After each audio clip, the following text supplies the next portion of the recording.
Honestly, it's an honor to be chairing a session যেখানে Professor Arup Kundu is the speaker.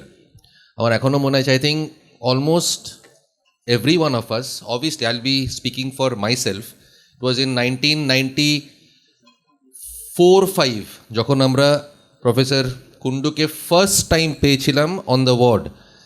And honestly, it's from my heart, whatever little bit of medicine I have learned today is I owe it completely to sir.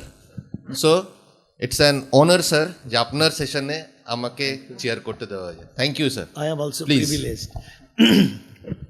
Thank you. Thank you, Suparno and Shapon and Kaustubh for inviting me in this session. And good afternoon, good afternoon to everybody. My topic is relevant to it because my students refer this type of patients, students of physical medicine. Many a person refers this type of patients to me, whether to treat or not to treat. Okay, this is a real problem for you all because it's a real problem for the rheumatologist also, for the medicine people also. So that's why I have chosen this topic, yeah? Whether uric acid should be treated or not. I have got patient of 11 mg/% uric acid, not giving any drug. I have a patient of 3 mg/% uric acid being treated by me. Why? And that's the topic of today. So hyperuricemia and gout are full of myths and realities. This is the myth. We all know these two people. And all the realities, I will take you there. First, history, common history. An overweight 48-year-old hypertensive, dyslipidemic, normoglycemic, alcoholic male presented to the outpatient department of a big hospital with the pain of the base of the left great toe since the last night from 2 a.m. He was absolutely well before going to bed. At 2 a.m. he was waken up from sleep with agonizing pain in the base of the great toe, which started with explosive suddenness. Within 4 a.m. Picture পাল্টে গেল, লোকটি ভয়ে কুঁকড়ে বসে আছে. The person who have never felt the pain of acute gout, he does not know. It is the second severe pain after acute myocardial infarction. ওরা ভাবে পর্দাটা নড়লেও আমার ব্যথা হবে. The affected joint became dusky, red hot swollen. The pain was so severe he could not even bear the weight of the cloth. The pain is like that of dislocation. He was crying with pain within 2 hours. রাত 10টার সময় পার্টিতে কনফারেন্সে একটু alcohol খেয়েছে, তার ফল. The pain is like that of dislocation. He was crying with pain and passed the horrific night restlessly waiting for the morning. ওরা করে কি, পর্দার কাছে যায়, গিয়ে সূর্য উঠছে কিনা দেখে, কারণ সূর্য উঠলে ডাক্তারবাবু আসবে. He started feeling chill with fever. The symptoms picked up at 8 a.m. Crying is going on. This is the patient. Simple patient, কিন্তু horrible situation.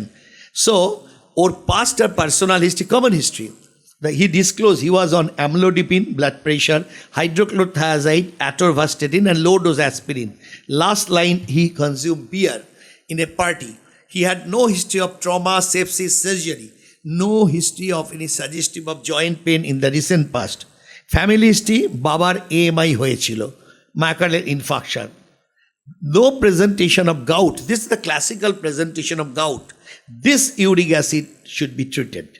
And other part, in the next part, it is the given description by Thomas Sydenham, যার Korea আমরা ছোটবেলায় পড়েছি. সুপর্ণ মনে আছে, সাইডেনহামস Korea rheumatic fever. উনি নিজে গাউটে ভুগেছিলেন এবং উনি নিজে কমপ্লিকেশনে মারা যান. It is his description. Treatment history, what we should do before the commencement of treatment. Diagnosis তো চেম্বারে হয়ে গেল. It needs confirmation of the diagnosis. Not going into details, এটা জেনারেল মাস, শুধু মেডিসিন বা রিউম্যাটোলজি নয় বলে আমি এইভাবে লিখেছি. Presumptive diagnosis of gout can be made by the classical clinical presentation. Gold standard আপনার হচ্ছে ইন্ট্রাসেলুলার ক্রিস্টাল দেখতে হবে. আমাদের কজন নিডল দিয়ে জয়েন্ট থেকে বার করি? কেউ করি না. পোলারোস্কোপিক ইয়ের কথা লেখা আছে, মাইক্রোস্কোপ, ডেভিডসন, হ্যারিসন. কেউ দেখেছে? হাত তুলুক এখানে. তাহলে আমরা যা পড়ি তা করি না. তাহলে পোলারোস্কোপিক মাইট পাওয়া যায় না. তাহলে ইন্ট্রাসেলুলার ক্রিস্টাল দেখা যাবে না. কি করে করতে হবে? That is the clinical one. So আর এদেরকে সিরাম ইউরিক অ্যাসিড অনেক ক্ষেত্রে বেড়ে থাকে, নাও বাড়তে পারে, because when acute gout occurs বডিতে স্ট্রেসের জন্য এসিটিএইচ বেরোয়। এই ACTH is uricosuric. 8 milligram uric acid থাকে, 3-এ নামিয়ে এলো তখন সে তোমার কাছে এসছে। সো কিছু কিছু ইউরিসমিক গাউট পাওয়া যায়, these are the patient. So 10-এর ওপর থাকলে খুব সুবিধা। রেডিওগ্রাফিটা আগেকার দিনে ভালো ছিল না, একটু আগে রেশমি বলে গেছে, আলট্রাসোনোগ্রাফি দিয়ে আজকাল ডায়াগনোসিস করা যায় যার প্রবলেম আছে। পোলারাইজিং মাইক্রোস্কোপি দেখা যায়নি, কিন্তু ও যেরম বললো এনআরএসে আমি এইটা করে ফেমাস হয়ে যাই 93 পরে। By normal microscope red filter crystal দেখা যায়, যে কেউ কাল দেখতে পারে। Have seen hundreds, 100 not written in the book. These are the patients. যদি ট্রিটমেন্ট না করেন, অনেকে ভাবে যে ট্রিটমেন্ট সেরে যাবে, ফেটে বেরিয়ে গেছে, ফেটে বেরিয়ে যাবে monosodium urate. This is the true method রিউমাটোলজিস্টরা করে। এই যে শ্যামাশিস আছে, ওরা ছাত্ররা, ওরা অনেক করে, সবাই করে না, কিন্তু এটা করে মাইক্রোস্কোপের নিচে দেখলে surest diagnosis. Intracellular crystal, this is the crystal. Classical polaroscopic মাইক্রোস্কোপের ছবি, একে বলে নেগেটিভ বায়ারফ্রিনজেন্স। এইটা ওটা নিডল শেপেড, এটা রম্বয়েড শেপেড, ওটা নেগেটিভ, এটা পজিটিভ। এটাও পাওয়া যায়, এটা হচ্ছে সিউডো গাউট। ওটা মনোসোডিয়াম ইউরেট, এটা ক্যালসিয়াম পাইরোফসফেট ডাইহাইড্রেট। ওটা ছেলেদের বেশি হয়, এটা মেয়েদের বেশি হয়। ওটা পায়ের দিকে ব্যথা বেশি করে, এটা হাতের দিকে করে। ট্রিটমেন্ট কিন্তু সেই কলচিসিন। ডিফারেন্সিয়াল ডায়াগনোসিস, পেশেন্ট তো এসে গেল। কমনলি সেপটিক আর্থ্রাইটিস, কারণ ওটাতে স্টেরয়েড দেবে সবাই। যদি সেপটিক আর্থ্রাইটিস যদি অবভিয়েট না করা যায়, পেশেন্ট মারা যেতে পারে। So cellulitis, septic arthritis, trauma, pseudogout, haemarthrosis, palindromic rheumatoid, এগুলো ডিফারেন্সিয়াল ডায়াগনোসিস। এই জায়গাটা খুব ইম্পর্টেন্ট। নিচের 4টে line, all hyperuricaemic patients are not gout. Okay, 90% patients are not gout, all having more than 7 mg/% uric acid. 90% do not suffer from gout. Most people with hyperuricemia never develop gout. Asymptomatic hyperuricemia means hyperuricemia 14 mg/%, no symptom, very often need any treatment. That is my topic today. তার মানে কার treatment লাগবে, কার treatment লাগে না, আসছি। Few gouty patient have normal uric acid, stress oriented ACTH, এরা ইউরিকোসিউরিক and TNF beta বেরোয়, তাতেও হয়।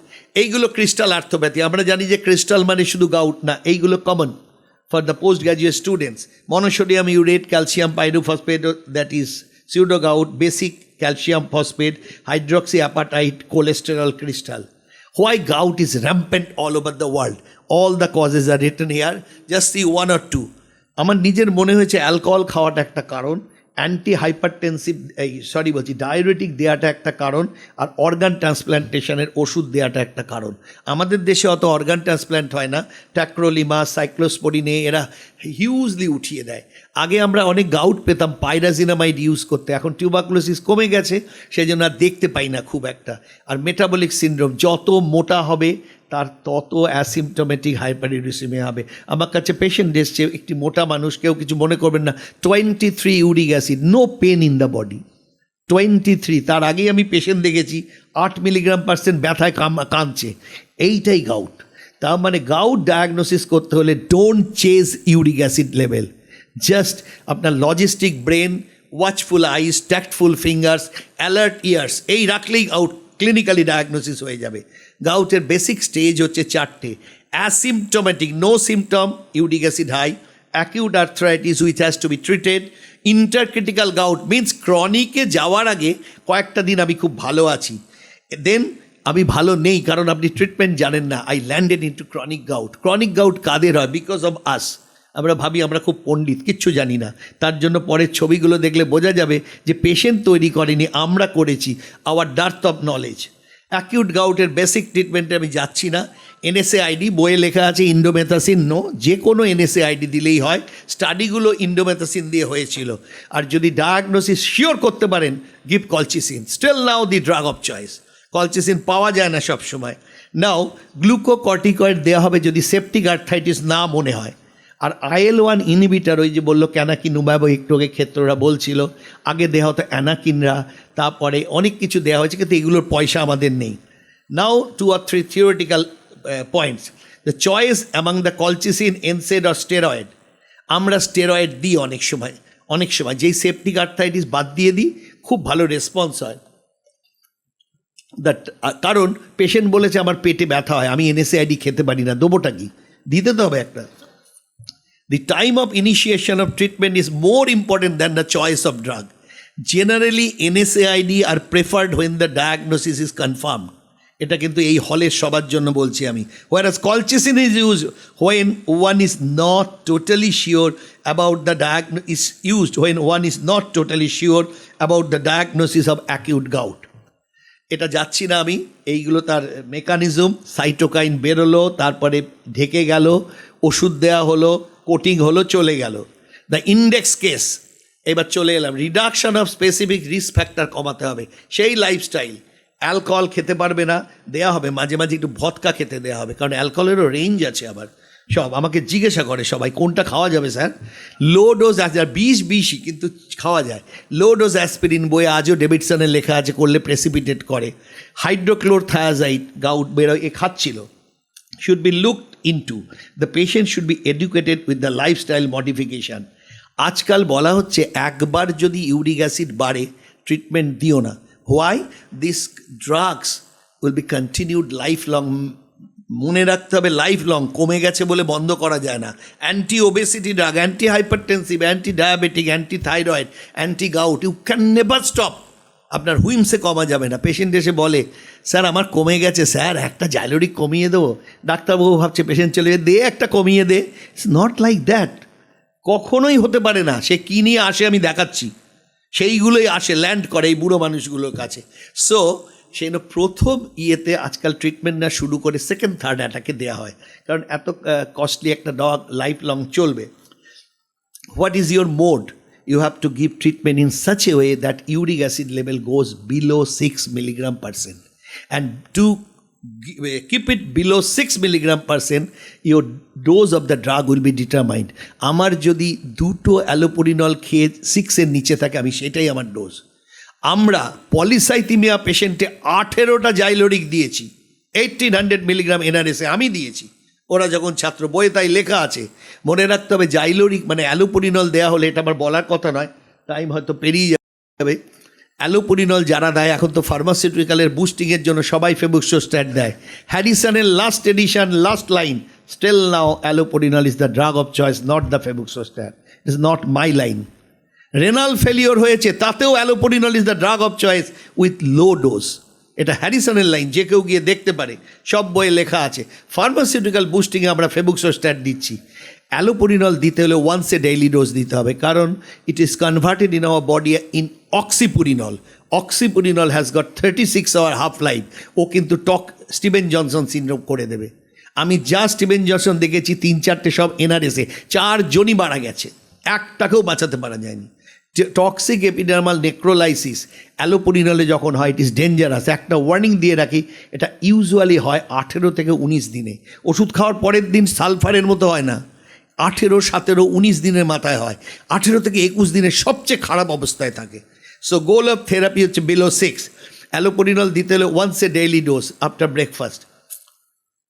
আমরা কি করি এই পেশেন্টগুলোকে, এইটাই আমার কাছে ফিজিক্যাল মেডিসিন থেকে আসে বলে বলছি। When this patient comes, acute gout diagnosis হলো, give NSAID or colchicine or steroid.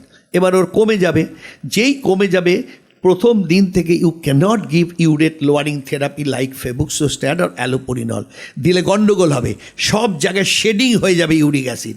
So 1 to 2 weeks, Kumar and Clark বলেছে 3 weeks। আমি কুমার অ্যান্ড ক্লার্কে লিখেছি, এবার আমি আরোগুলোই লিখতে যাচ্ছি ডেভিডসনে, আমাকে কারেক্ট করতে হয় নিজেকে। সো আমরা 2 weeks NSAID বা কিছু দিই, দেন উই অ্যাড অ্যালোপুরিনল আর febuxostat, those go for 7 days, then NSAID বন্ধ, ফেবুক্সোস্ট্যাট ফর লাইফ লং। এই মোডটার বাইরে গেলেই ঝামেলা হবে। তাহলে প্রথমে কিন্তু একা NSAID দিতে হবে, তাই না? নইলে ব্রেক থ্রু ফ্লেয়ার হবে, ওরা মাঝে মাঝে জয়েন্টে জমা পড়বে। কলচিসিন যখন অ্যাকিউট গাউটের জায়গায় ক্রনিক আসবে, তাকে কলচিসিন প্রিভেনশনের জন্য 6 মাস আমরা দিই, 2টো করে। আমাদের আগেকার ছোটোবেলার বইয়ে লেখা ছিল কলচিসিন দিতে হবে যতক্ষণ না পেশেন্ট বাথরুমে গিয়ে টয়লেটের প্যানে বসছে। আবার আমি লিখেছিলাম একটা আর্টিকেল যে life is miserable between bedroom and bathroom. তারপরে হলো কি, সাহেবরা চেঞ্জ করে দিল, এখন 2টো করে দেয়, আগে 6টা 8টা দিত, 2টো করে খেয়েও ডায়রিয়া হয়, বলে দিতে হয় পেশেন্টকে। হ্যাঁ, আমরা ইউজুয়ালি 2টো করে দিয়ে reduce to 1 tablet for 6 month দিয়ে প্রিভেনশন হয়, যাদের ক্রনিক আর হয় না, অ্যাটাক হয় না, ছেড়ে দেওয়া হোক। একটা জিনিস বলে দিই, ডায়েটের থেকে, খাবার থেকে হাইপোজ্যান্থিন, তার থেকে জ্যান্থিন, তার থেকে ইউরিক অ্যাসিড, তার থেকে অ্যালান্টয়েন, এই হাইপোজ্যান্থিন থেকে জ্যান্থিন যে বন্ধ করে সেটা জ্যান্থিন অক্সিডেজ ইনহিবিটর অ্যালোপুরিনল। ওকে, নাও জ্যান্থিন থেকে ইউরিক অ্যাসিডও বন্ধ করে ওটা, আর ইউরিক অ্যাসিডের রেনাল এক্সক্রিশন যে বাড়িয়ে দেয় তাকে বলে ইউরিকোসিউরিক। আমরা খুব বেশি দিই না। প্রোবেনেসিড কলকাতায় বেলেঘাটায় একটা দোকানে পাওয়া যায়, আর পাওয়া যায় না, খুব কম, ভারতবর্ষের মধ্যে 12-14টা দোকানে পাওয়াই যায় না। সো আমরা পড়ে কী লাভ, এগুলো কোনোটাই পাওয়া যায় না। হাতে রয়েছে অ্যালোপুরিনল আর ফেবুক্সোস্ট্যাট। ইউরিক অ্যাসিড অ্যালান্টয়েনে প্রডিউস হয় পাখির, মানুষ আর বাঁদরের হয় না, সেই জন্য আমাদেরকে অনেক পয়সা খরচ করতে হয় ইউরিক অ্যাসিডকে ব্রেকডাউন করার জন্য। ইউরিকেস, পেগলোটিকেস, হাজার হাজার টাকা দাম, ক্যান্সারে কেমোথেরাপি, টিউমার লাইসিসে ইউজ হয়, সেইগুলো করতে হয়, কারণ পাখিদের অ্যালান্টয়েন হয়, আমাদের ইউরিক অ্যাসিডে লয়ে যায়। এইটা ইউরিকোস্ট্যাটিক মানে allopurinol, febuxostat, it is in your hand. Uricosuric যেগুলো আছে দেখে পড়ে নাও। ইউরিকোলাইটিক ওগুলো কিনতে পারি না আমরা, অঙ্কোলজিতে ব্যবহার হয়। অ্যাট প্রেজেন্ট সালফিন পাইরাজোন, বেঞ্চ ব্রোমানন, অক্সিপুরিনল সব বই লেখা আছে, নট অ্যাভেলেবেল ইন ইন্ডিয়া। নতুন ড্রাগ এসে যাচ্ছে বাজারে, অ্যারালোফিনেট, এটা খুব প্রমিসিং ড্রাগ, সব ট্রায়াল হয়ে গেছে, ঢুকে পড়ছে। টপিরক্সোস্ট্যাট, ফেবুক্সোস্ট্যাটের বাবা, জাপানে ট্রায়াল হয়ে গেছে, এখানেও চলে এসছে। যারা ফার্মা দিয়ে ট্রিটমেন্ট করে তারা কোম্পানিকে খুশি করতে খুব লিখতে আরম্ভ করেছে, নো বেনিফিট ওভার ফেবুক্সোস্ট্যাট। ডাপানসুরাইড, লেসিনহুডার ছেড়ে দাও। সো আপনার হাতে 4টে ওষুধ, ইউরিক অ্যাসিডের দাম বেশি, ওপরের 2টো আছে, প্রোবেনেসিড পাওয়া যায় না। এই 4টে ওষুধ আমি বলবো যারা ইউজ করে তাদের পক্ষে খুব ভালো। লসারটান ইন হাইপারটেনশন ইউজ করলে ইউরিকোসিউরিক এফেক্ট হয়। ফেনোফিব্রিড, যার ডিসলিপিডিমিয়া আছে, আমরা সব সময় ডবল ডাক দিই, এটা দিলে ইউরিক অ্যাসিড কমে। সালফিন পাইরাজোন পাওয়া যায় না, অ্যামলোডিপিন দিলেও কিছুটা কমে। ওকে, আমার মনে হচ্ছে মেডিকেল সায়েন্স এভাবে, হাজার হাজার লেকচার, আজকে বোধহয় এটা আমার 1200তম লেকচার, আমার মনে হচ্ছে মেডিকেল সায়েন্সটা এভাবে। 3 baby has taken birth on the same day.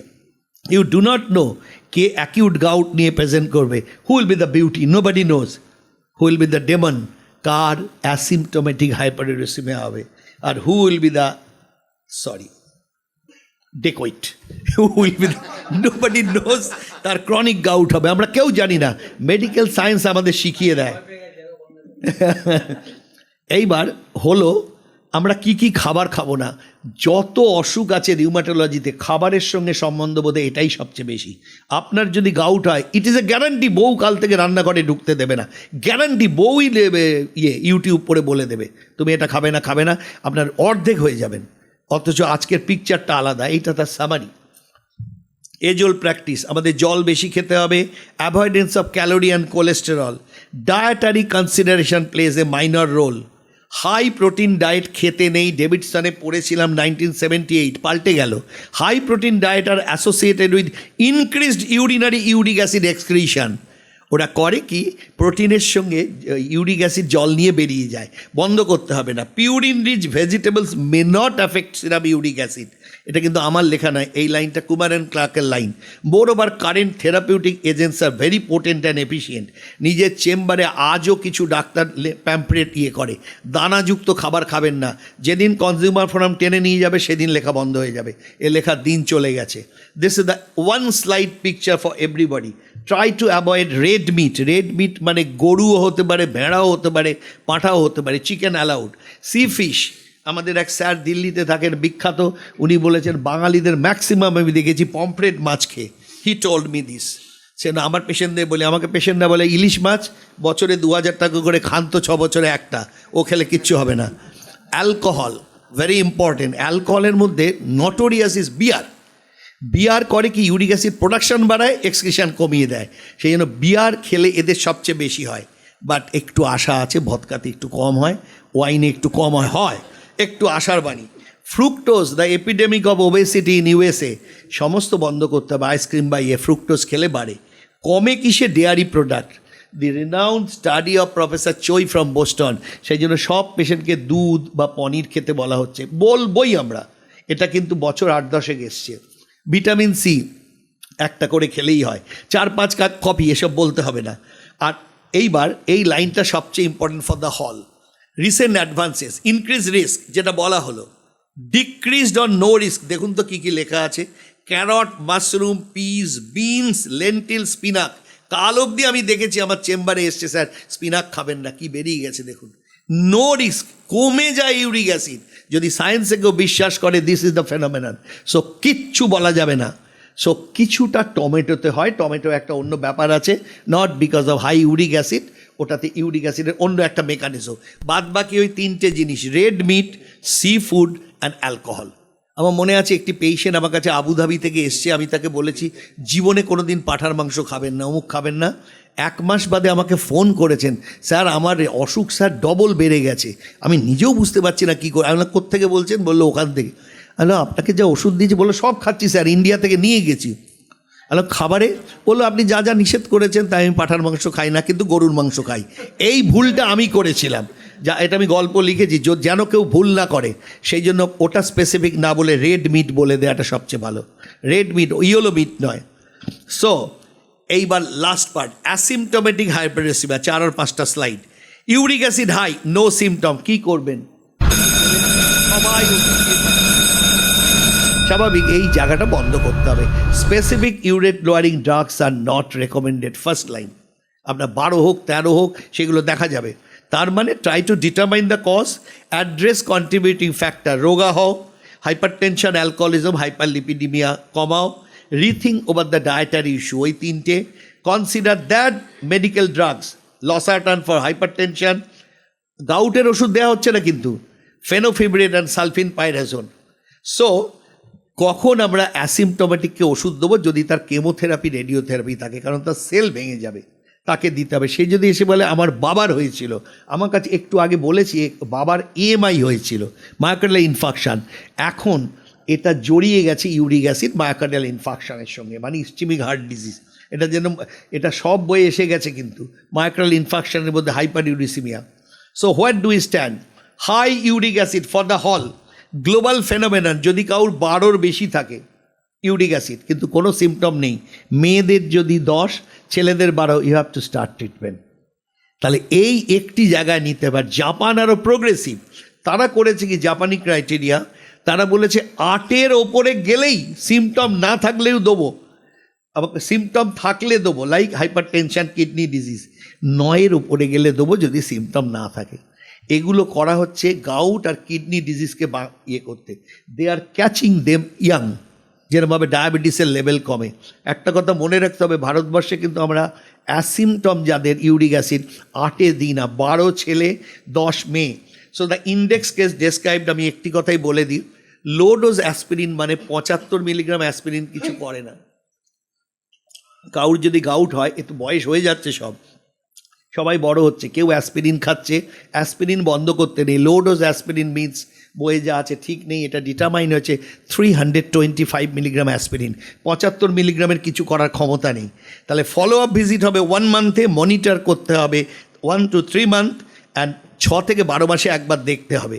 পলিআর্টিকুলার gout, single joint নয়, 5 or more জয়েন্টস।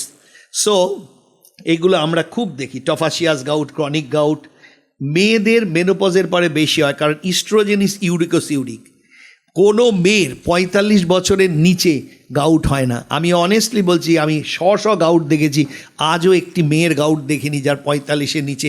একটি NRS-এ দেখেছি, আমি পাবলিশ করেছি, লেস নেহান সিনড্রোম। ওরা কামড়ে দেয়, ওরা বুড়ো আঙুলটাকে ইয়ে করে নেয়, পেডিয়াট্রিক্সের লোক বুঝবে কী কামড়ের জন্য তারা করেছে মেয়েটা, আমার এখনও মনে আছে। ওই একটি পেশেন্ট দেখেছিলাম, 18 ইউরিক অ্যাসিড, 9 বছরের 19 বছরের মেয়েদের কিন্তু হয় না।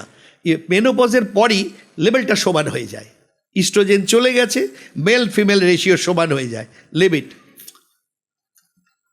এই লাইনটা খুব important. The patient of gout are thought to have a higher incidence of ischemic heart disease, hypertension, renal disease, insulin resistance, diabetes is waiting at the door. Believe me, gout পেলেই আমরা চারটে জিনিস করি, blood pressure আছে কিনা, diabetes কিনা, dyslipidaemia কি, আর ischaemic heart disease. আসবেই, ওরা তাড়া করছে।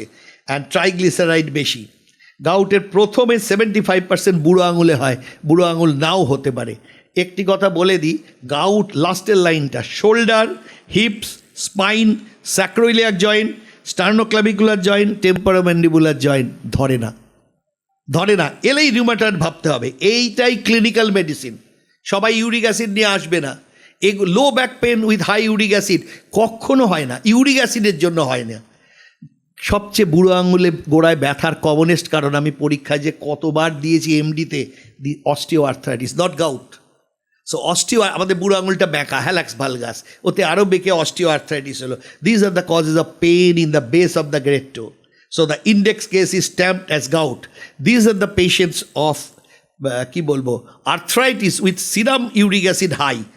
এটা মেডিকেল ইন্টারনাল মেডিসিনে যারা, তাদের খুব কাজে লাগবে। এই যে ম্যালিগনেন্সি, লিম্ফোমা, সেল ভেঙে যাচ্ছে, গাউট হচ্ছে।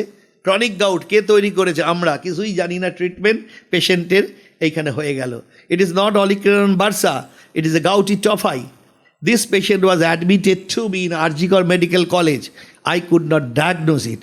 থাইয়ে একটা ফোলা, আমি সূচ নিয়ে করে মাইক্রোস্কোপে দেখলাম গাউট। ম্যাজিক, 3-4 দিনের মধ্যে ম্যাজিক হলো। Just imagine uric acid in সব টিস্যু। আপনাকে খুঁজতে হবে হেলিক্স, হ্যারিসনের গোল্ডেন লাইন ওইখানে লুকিয়ে আছে। হাতে কিভাবে ক্রনিক গাউটের টফাই ফেটে বেরিয়ে যাচ্ছে। এই পেশেন্টটা দেখলে নিশ্চয়ই ভালো লাগবে। 3 বার সুইসাইড অ্যাটেম্প করেছে পেশেন্টটা, আমার আন্ডারে হসপিটালে ভর্তি হয়ে হাফ হ্যাঙ্গিং হয়েছে, গলায় গামছা দিয়ে বিছানা থেকে, এত যন্ত্রণা। এখনও বেঁচে আছে পেশেন্টটা, ওকে সব ওষুধই আমি দিই। This is gout. কেন না? আমরা ট্রিটমেন্ট জানি না তাই। ছবিটা তুললে বোনটা ডেস্ট্রয়েড দেখা যাবে, একে বলে মার্টেল সাইন। এই জায়গাটা এইরকম দেখতে লাগে আর্থ্রোস্কোপিতে। গাউট ইউরিক অ্যাসিড ক্রিস্টাল ভেসে বেড়াচ্ছে, দরকার নেই। তাহলে টার্গেট হলো বিলো 6 রাখতে হবে। নাও আমি এর মধ্যে যাচ্ছি না। Last one slide. ইউরিক অ্যাসিডের সবটা খারাপ নয়। Uric acid is associated with greater intelligence. একটা স্টাডি হয়েছে সাউথ ইন্ডিয়াতে, একটা ভালো ছেলেরা যেখানে টিয়ে হয়েছে, দেখা গেছে প্রথম 100 জনের মধ্যে 4 জনেরই ইউরিক অ্যাসিড বেশি। Karl Marx, Alexander the Great, আমি যদি লিস্ট বলে যাই সেটা all have high uric acid and gout. Uric অ্যাসিডের সঙ্গে ইন্টেলিজেন্সের একটা যোগাযোগ আছে। ওকে, নাও serum uric acid is associated with low incidence of multiple sclerosis, Parkinsonism and Alzheimer's disease. So, কে মদ খাচ্ছে জানি না, আপনাকে সব কিছু জানতে হবে। Knowledge gap between what is known and what is practice to be bridged. Always look for that person hiding behind the patient. রুগীর পেছনে যে পার্সনটা লুকিয়ে আছে, ওর জীবন ধারণের প্রণালীটা জানতে হবে, নইলে গাউট ইয়ে করা যায় না। So gout is basically a clinical diagnosis. Don't start urate lowering treatment at the onset. Acute gout hole prothome NSAID colchicine. Urate lowering treatment continued lifelong.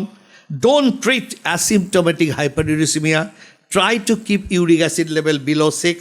Calculate the dose of allopurinol or febuxostat to keep the level just below 6. While treatment, think of comorbid condition. Formerly, when religion, এটা আমার খুব favourite lines, when religion was strong and science weak, 1800 সালে men mistook magic for medicine. Now when science is strong and religion weak, man mistake medicine for magic. সব patient 6 সাথে ফেবুক্সোস্ট্যাট খাচ্ছে। Thank you for your patient. Thank you, sir, for that wonderful presentation. Actually, you took me back to our college days. So just one question. আপনি sir বলছিলেন যে uric acid level মানে আমাদের target হবে to bring it below 6 in chronic gout with tophi below 5. So it is this both for male as well as for females? Male, female, Both. Male, female. Okay. Thank you, sir. Any question? Yeah. Should we routinely do USG or something else to exclude urate nephropathy? শোনো, এই asymptomatic হাইপারউরেসিমিয়াকে আগে থেকে treatment নেফ্রোলজিস্টরা আরম্ভ করে, জাপানিজরা করে, to prevent uric acid nephropathy. এটাই ওদের target. কিন্তু এটা করার কোনো ইন্ডিকেশন আমরা কোথাও বইয়ে পাইনি, কোনো রিভিউ আর্টিকেলে পাইনি। কিন্তু কোনো অ্যাসিমটোমেটিক হাইপারটেনশনে এসে যদি বলে স্যার আমার একটা কিডনি স্টোন হয়েছিল, তুমি ধরে নেবে benefit of doubted uric acid stone, অন্তত স্টার্ট ট্রিটমেন্ট। স্যার বেশ কয়েকটা এডিশন, পুরনো এডিশনে হ্যারিসনে আমি কয়েক বছর আগে পড়েছি, তখন লেখা ছিল ওটা change হয়ে গেছে। Change হয়ে গেছে। Unless and until you have gouty arthritis সমস্ত চেঞ্জ হয়ে গেছে। আগে ছিল 1800 মিলিগ্রাম 24 ঘন্টা ইউরিক অ্যাসিড বেরোতে হবে। এডিশন তো এই জন্যই হয়, বিজ্ঞান চেঞ্জ। তুমি তো করলে, কত কি চেঞ্জ করে দিলে ডিএমওআরডিতে, তাই না? সব চেঞ্জ হয়ে যায়, ওগুলো এখন আর নেই। ফেবুক্স অল্টারনেট তুমি তোমার ইচ্ছায় করতে পারো, ফেবুক্সোস্টার রোজ খেতে হয়, এবার অল্টারনেট আবার কি? পয়সা নেই তাই বলছে অল্টারনেট খেতে হবে না। আমরা 160 অবধি উঠি অনেক সময়, কিন্তু ইউজুয়ালি 20-40-এ হয়ে যায়। অল্টারনেট দেবে কেন? অল্টারনেট দিও না। মনে রেখো, অল্টারনেটের রোল আছে, বইয়ে লেখা আছে, অ্যালোপুরিনল ইন রেনাল ফেলিওর।